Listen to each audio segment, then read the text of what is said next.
Shine परिवार के आप सभी कस्टमर, सभी एसोसिएट, आप सभी को Rashid Naseem, chairman shine group का प्यार भरा नमस्कार।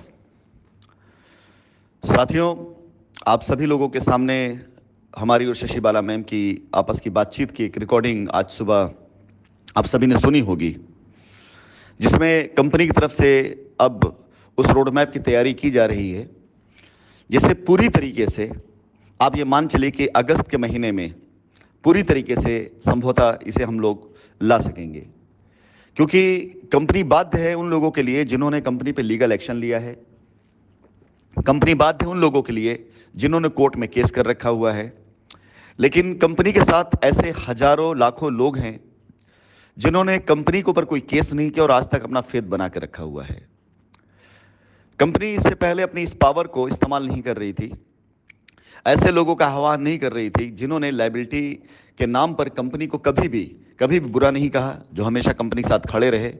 उन्हें जो भी शिकायतें करनी थी उन्होंने कंपनी के साथ करी, मुझसे करी, लेकिन कभी भी ऐसे किसी लोगों के बहकावे में बरगलावे में नहीं आए जिन्होंने उनके साथ छल करके, उनके पैसे लेकर के, कभी पीआईएल के नाम पर, कभी रिट के नाम पर, कभी पैरवी के नाम पर, कभी एफआईआर के नाम पर, कभी मुकदमे के नाम पर पैसे खाए हों। फिलहाल आज के पूरे दिन मेरी 3 वॉइस रिकॉर्डिंग जाएंगी। इन 3 वॉइस रिकॉर्डिंग में उन सभी लोगों के लिए मैसेज रहेगा जिन्होंने कोई एफआईआर नहीं करी है, किसी तरह से लीगल में नहीं गए हैं, और मैं आप सभी लोगों को लीगल पॉइंट ऑफ व्यू से चीज़ें बताऊंगा, जिसकी तैयारी आप सभी लोगों को अगस्त तक रखना है, ताकि हम सब मिल करके माननीय न्यायालय को इस बात के लिए कन्विंस करने के लिए पूरी तरह से तैयार रहें कि हमारी लायबिलिटी सिर्फ वो नहीं है जो कोर्ट के अंदर आई हुई, बल्कि हमारी लायबिलिटी वो भी है जो कोर्ट के अंदर नहीं आई हुई है, और वो संख्या बहुत ज़्यादा है, बेइंतहा ज़्यादा है, और उस संख्या को सबसे पहले हमें शॉर्ट करने का मौका दिया जाए अगर कोर्ट के अंदर आई लायबिलिटी में समय लिया जा रहा है तो। फिलहाल आशा यही की जाती है कि इस बार जो तारीख लगी, इस तारीख पर कोर्ट के समक्ष हर एक चीज़ साफ हो जाएगी, क्योंकि हमारे वो सारे कस्टमर जिन्होंने कंपनी के ऊपर केस किसी भी तौर से किया और कोर्ट में गए, उन्होंने भी कंपनी का समर्थन देने का वायदा कर लिया है, और वो सब के सब मिल करके, हम सब मिल करके सारे मामले को निकाल लेंगे और निपटा लेंगे। फिलहाल आज की वॉइस रिकॉर्डिंग की शुरुआत इस अखबार की खबर से, जिसके अंदर आप सभी ने देखा है कि मुजफ्फरपुर समेत 4 कंपनियों की संपत्ति को अटैच किया गया है, ईडी ने किया है। मुजफ्फरपुर की वो सारी जमीनें हैं जिस जमीनों पर अब से कुछ साल पहले मुजफ्फरपुर के ही कुछ लोगों ने मिल करके बाकायदा एक गिरोह बना करके और कस्टमर्स को कंपनी के द्वारा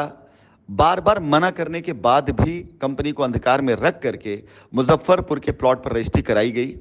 कस्टमर से लेन देन किया गया। और यहां पर जो सबसे बड़ा फ्रॉड किया गया है, वो फ्रॉड किया गया कि सबसे पहले उस ऑथराइजेशन को, जो कि कंपनी तरफ से मान्य नहीं है, उस ऑथराइजेशन के द्वारा किसी एक व्यक्ति के नाम पर पूरी जमीन कराई गई, यानी टुकड़ों में जमीन न करा करके किसी एक व्यक्ति के नाम पर पूरा खेत करा लिया गया। यानी जिसके नाम पर ऑथराइजेशन बनाया गया वो भी अपराधी, और उसने जिसके नाम पर रजिस्ट्री ट्रांसफर करी वो भी अपराधी। और फिर उस व्यक्ति ने कस्टमर्स को बुला करके उनसे पैसे लेकर के लाख लाख, 1.5 लाख, 2-2 लाख रुपए लेकर के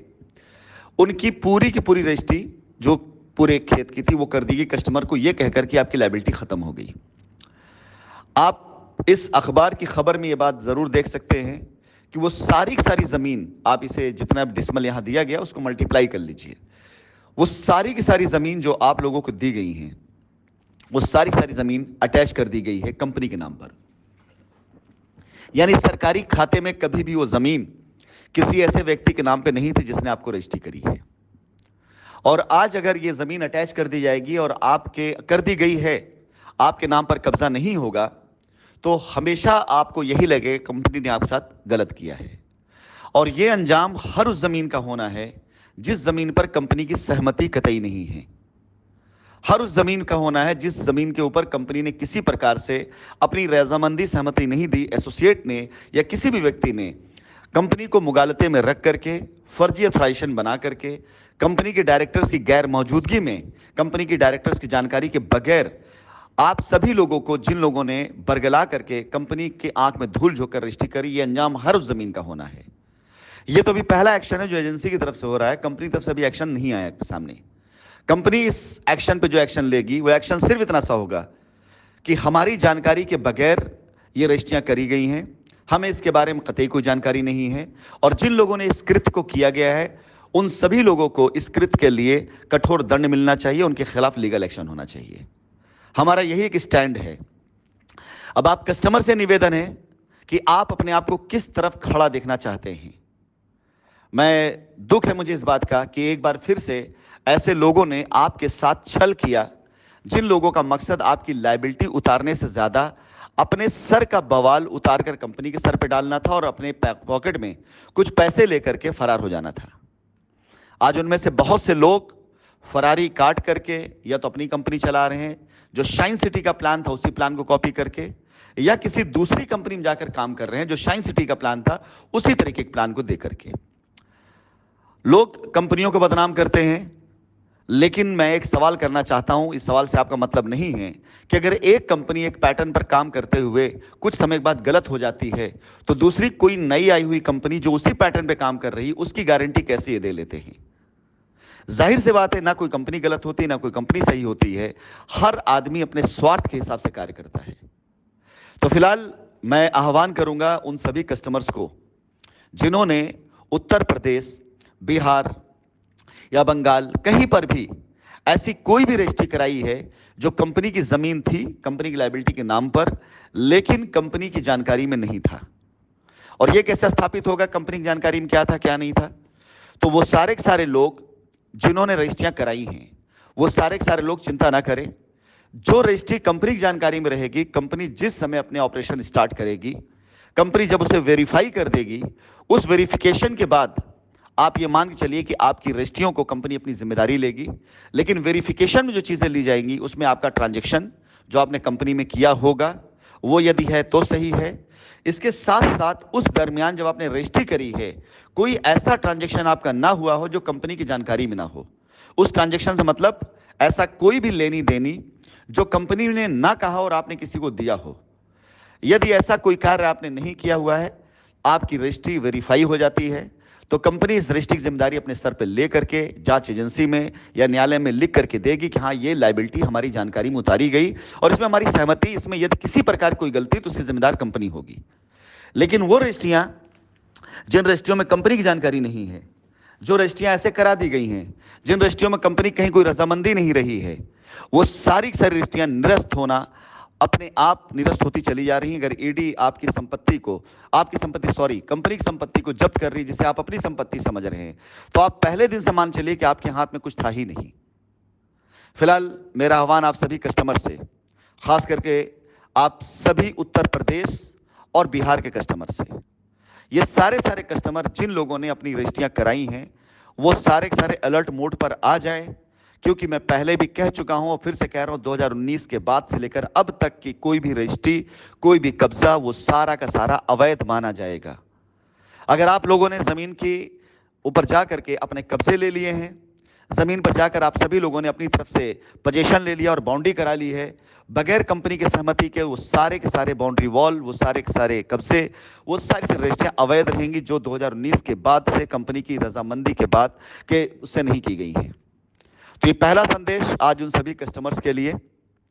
वो ये जान ले क्योंकि अब रास्ता मिलने जा रहा है। ऐसा ना हो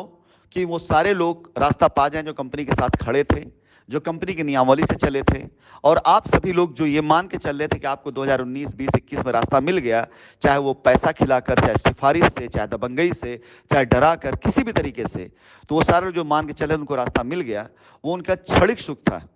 लेकिन पूरे तरीके से आपका रास्ता तभी मिल सकेगा आपको जब कंपनी की सहमति उसमें होगी। यही वजह रही है जो कंपनी को लोग भगाना चाहते थे, कंपनी को मारना चाहते थे, कंपनी खत्म करना चाहते थे। आज से ये अभियान एक बार फिर से शुरू होगा जिसमें गलत रजिस्ट्रियां, एसोसिएट के अकाउंट में लिए गए पैसे, और वो सारे के सारे लोग जो कोर्ट में गए हुए उनके रोड मैप, जो कोर्ट या एफआईआर से निकलना चाहते हैं उनके रोड मैप, और जो कोर्ट एफआईआर में नहीं गए हैं उनके रोड मैप, ये तीन की तीन चीजों को आज के बाद से प्रमोट करना मैं शुरू करूंगा और लगातार इस प्रमोशन को मैं आगामी तारीख तक करता रहूंगा। आप सभी से निवेदन है कि मेरे द्वारा दिए गए गाइडलाइंस को अगर अच्छे से फॉलो करेंगे तो हम सभी को पूरी उम्मीद है कि आगामी तारीख 27 जुलाई को माननीय न्यायालय के समक्ष फाइल टेकअप होने के बाद यदि पूरी बहस हो जाती है तो वो सारे के सारे कस्टमर जिन्होंने अपनी एफआईआर या अपनी क्लेम को जेन्युइनली किया हुआ है, उनसे कोई शिकायत नहीं, उनके लिए कोई दिक्कत की बात नहीं है, हम सब वो मानेंगे। लेकिन यदि कोई भी कस्टमर गलत तरीके से एफआईआर किया हुआ है, पैसा किसी और के अकाउंट में दिया हुआ है, लेकिन वो कंपनी पर आरोप लगा रहा है या गलत तरीके से क्लेम किया हुआ है, वो सारी एफआईआरें कंपनी बाकायदा खुद अपने से निवेदन करेगी, एक बार जांच कर लिया जाए इनका, ताकि इनकी सही लायबिलिटी हम उतार सकें। और जो लोग कोर्ट में नहीं गए हुए हैं, जो कोर्ट में जाकर कोर्ट से निकलना चाहते हैं, वो आउट ऑफ कोर्ट सेटलमेंट करना चाहते हैं, उन सभी लोगों के लिए क्या रास्ता है, वो सब कुछ हम आप सभी लोगों को बताएंगे। और हमें आशा है 27 जुलाई से पहले पहले हम सब एक ही रास्ते पर, एक ही ट्रैक पर होंगे। हमारे आपके बीच में कोई बिचौलिया नहीं होगा, हमारे और आपके बीच में किसी प्रकार से कोई ऐसा व्यक्ति नहीं होगा जो व्यक्ति हमें बरगला सके, हमारे और आपके बीच में कोई भी ऐसा व्यक्ति नहीं होगा जो व्यक्ति अब आपको पदभ्रष्ट कर सके। हमारे और आपके बीच में रास्ता मिलने के जो रास्ते मिलने जा रहे हैं, उनको अब भटकाने वाला, उनसे हमें और आपको विचलित करने वाला कोई व्यक्ति बचना नहीं चाहिए, वो हमारे आपके पीछे नहीं आना चाहिए। वो अपना जो करना उनको करें, लेकिन हमारे और आपके बीच में सिर्फ हम और आप होने चाहिए। धन्यवाद। इसके बाद के 2 वॉइस नोट भी जाएंगे, जिनमें से अगला वॉइस नोट उन लोगों के लिए होगा जिन्होंने कस्टमर्स ने जिन एसोसिएट अकाउंट में पैसे दिए हुए हैं, उन एसोसिएट्स के लिए क्या होना है और उन कस्टमर को क्या करना है, ये गाइडलाइन आपके लिए बहुत आवश्यक है।